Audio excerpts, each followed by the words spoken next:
Greetings, everybody. My name is James. I am from the internet, and today we are going to be talking about why we can't own nice things. Now, about 2 years ago, my wife and I embarked on the weirdest quest of our life. We decided we would try to buy our first home. And like most Americans under the age of 50, we were renters. We had been renters for life. My family only came over here less than 100 years ago, so they never had the opportunity to profit off of owning other human beings or taking large swaths of land from indigenous people and then passing that wealth down. So without much intergenerational wealth in my family, the idea of home ownership was kind of a pipe dream. But thanks to COVID and the mortgage rates plummeting, there was a small window of opportunity for us, and we decided to go for it. That led to me doing a ludicrous amount of research. I happen to be a tedious sort of fellow. Back when I was a journalist, this served me well because I will do a ton of research. We went and bought a TV last year. I spent like 2 weeks online reading reviews and tech specs and all sorts of crap. It's just in my nature. So buying a house, which costs a hell of a lot more than a television, became a whole thing. I was online 10 hours a day, looking at crap, researching crap, zip codes, areas, schools. I don't even have fucking kids, but it was important, so I looked at it. And most of the research that I did used two tools. I used MLS, which is the industry standard for most realtors and home sellers, and the Zillow app. Zillow had most of the same home information that MLS had, plus it had some extra toys in it having to do with technology, and because it wasn't in app format, I could run it on my phone, tie it into Google Apps, and literally use it to drive around neighborhoods and look at the houses.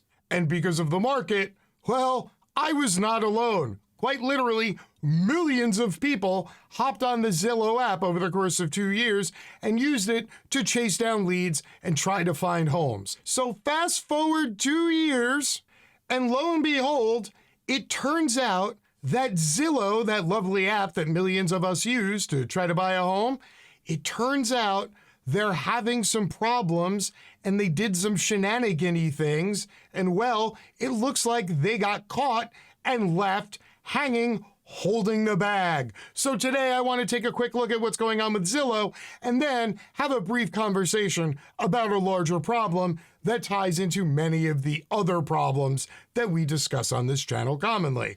All right, here we go. Zillow says it's closing home buying business and cutting 25% of its entire workforce after earnings miss estimates.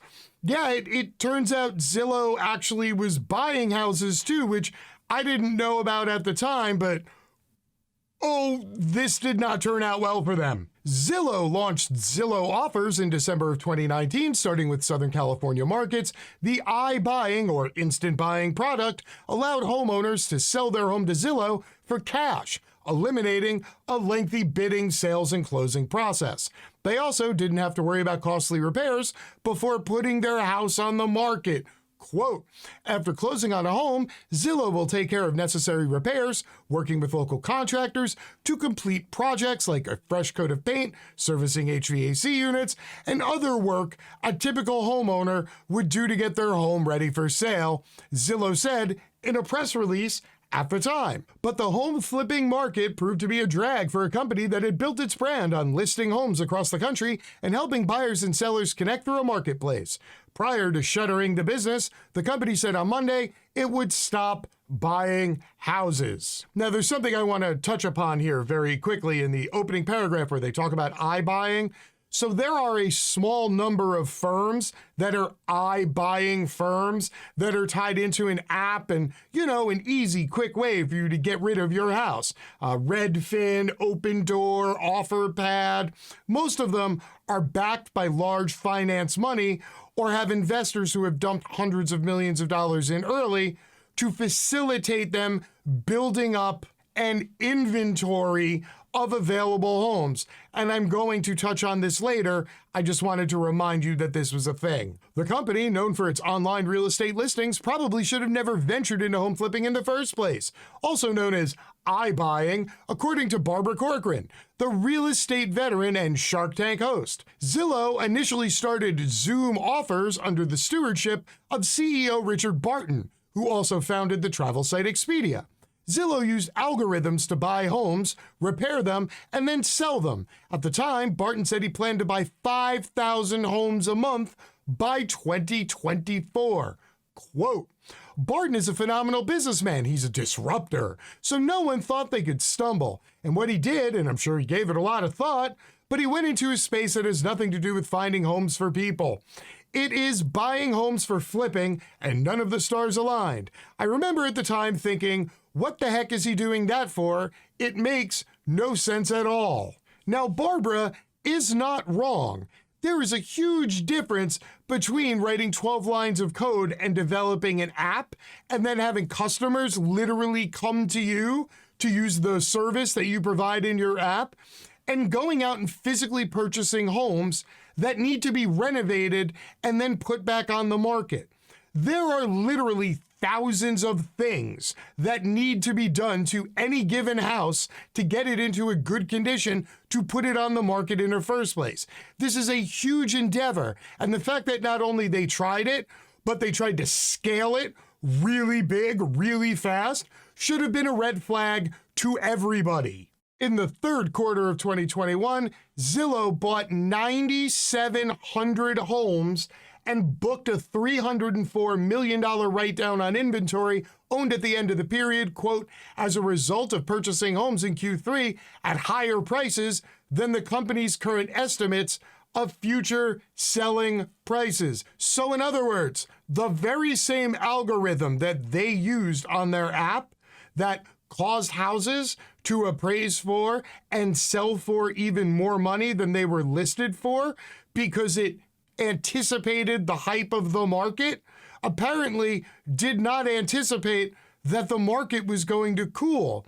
And so they literally paid top dollar for thousands of houses because their algorithm and their app told them that the house was worth more than it actually was. Now, to be fair, that's pretty much what happened to all of us who bought a house over the last 2 years and used Zillow because their price estimator kept hyping up the price of all the homes. However, I only got stuck with one overpriced home.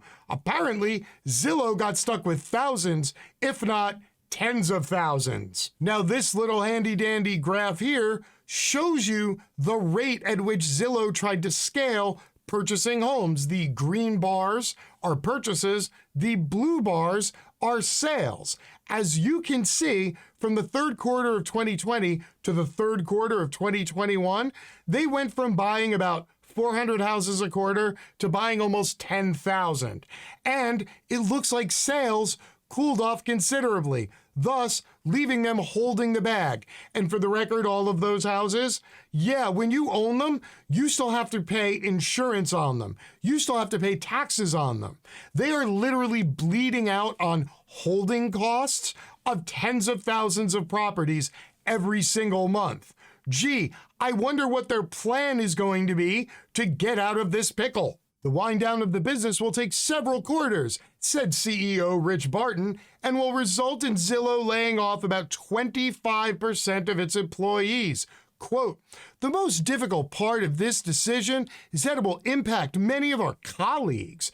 This is not something we take lightly. We're grateful for their efforts, and we're committed to providing a smooth transition. What, you mean as a quarter of the people who work for you transition from being employed to being unemployed? You feel really bad about that. Get it. Seems like you're literally going to get rid of a quarter of your workforce on a moment's notice because you done fucked up. Hey, good to know that, rich people don't fuck over poor people merely by existing and playing games and trying to control markets, right? Of the hundreds of homes Zillow has recently listed for sale in its 5 biggest markets, 64% were being marketed for less than the company originally paid for them. The numbers were particularly staggering in Phoenix, where 93% of Zillow-owned listings were now priced below what the company paid. In Minneapolis-St. Paul metropolitan area, Zillow was listing 2/3 of their homes for less than they paid. And Zillow also appears poised to take losses on the majority of its listings in Houston and Dallas. That sounds like a lot of ass kicking. And when you take that much of a loss, even though you have money coming in, you still need to get far more liquid, because the amount of debts that you have to pay off come at you pretty fucking quick. And just because you own a bunch of equity in something doesn't mean you have the cash to pay bills today. So unless you're going to pay a percentage to get a loan on the invested property that you hold, well then your only other choice is to sell these homes cheaply. But with literally tens of thousands of homes on the market, I don't think they're going to be able to sell them all really, really fast, no matter how low they have them marketed for. I wonder if they maybe have another way that they're going to facilitate the speed at which this happens. Bloomberg reported on Monday that Zillow was looking to sell 7,000 of the homes for $2.8 billion to institutional investors as it looked to unload its portfolio of properties. Some of those sales would be for below the purchase price. Ah, there it is. Institutional investors. You remember at the beginning when I told you about those iBuying firms? Yeah, well, that handful of iBuying firms is funded by a handful of hedge fund managers and billionaire investors. And over the last 5 years, they have been buying up homes at a record pace, not to flip them, but to convert them into single-family rental units, or, as they call in the industry term they themselves have coined, SFRs. In fact, that handful of financial investors own more than $5 trillion worth of single-family homes in America, the overwhelming majority of which used to be owned by families. But now the investors have swooped in, bought up these homes, thousands of them at a time, and converted them into rentals, thus leaving the market short of inventory, driving up prices, and permanently creating an entire new generation of lifelong renters. And now, as to how this ties into everything else we have been discussing lately, I will turn it over to Beth Lynch on Twitter and this lovely little thread that should explain everything else to you all in one shot. So Zillow let a robot buy up thousands of properties, outbidding real buyers and artificially inflating the market. And now we'll be laying off a full quarter of its workforce and selling off the properties to rental corps like BlackRock at vastly discounted prices. Is that right? Yes, Beth, it is. Between Airbnb and Zillow, the two have really screwed up access to affordable housing. Yup, they're creating serfs between low wages, aging people using their home to pay for end-of-life care, and everyone renting. We are serfs, like within a generation, completely dependent on either a landlord or a company. This is modern feudalism. So at this point, is there any actual reason for people to work?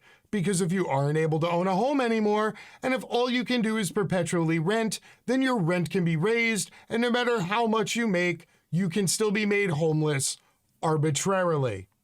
Thank you, Beth, and thank you, Beth's community, for completely painting the roadmap as to how fucked this is and exactly where it's heading.